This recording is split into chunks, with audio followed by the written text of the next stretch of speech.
And speaking of the Celtics, they've won 3, 4, 5 in a row. 4 in a row. The Cavs have lost 4 in a row. And right now, with 12 games left, they're just 5 games behind the Cavs. Do you think they should try to make a push? Well, it's an interesting dilemma. The Celtics right now have obviously won 4 games in a row, 9-1 in the last 10 games. They had a huge win out in Utah last night.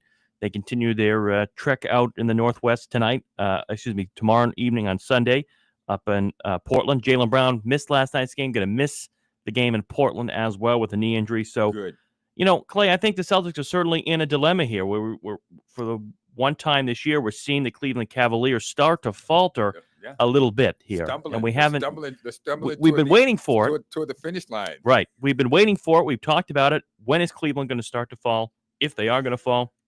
I love it. They certainly hadn't shown that at all this year, and they're starting to show a little bit of that. Starting to teeter-totter.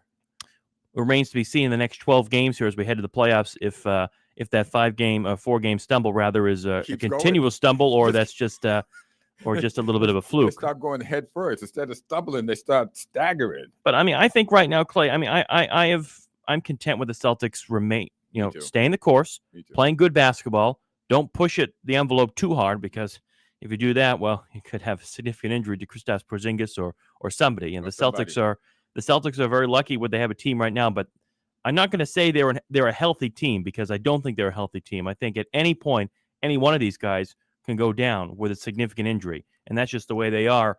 And we've seen all year, really, with Drew Holiday, with Porziņģis, even with Tatum and Brown at times as well, sitting out a couple of games. Yeah, sit them down. I'd like to see more Baylor, Shireman. I'd like to see more. And Peyton Pritchett, as I said last week, it is your time to step up. This is your time, because you have to get it done. Right. Because coming into the playoffs, it's going to happen. They're going to put pressure on everybody, and you're going to have to prove that you are that guy, that you are worth a bigger contract, not just a 6th man of the year, but a bigger contract.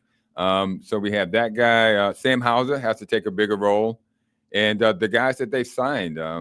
There's two new guys that they've signed, and these guys need to take a bigger role. They have NBA experience.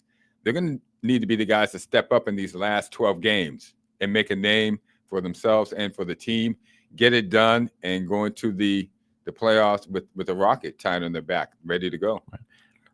Well, don't forget about Luke Cornett as well.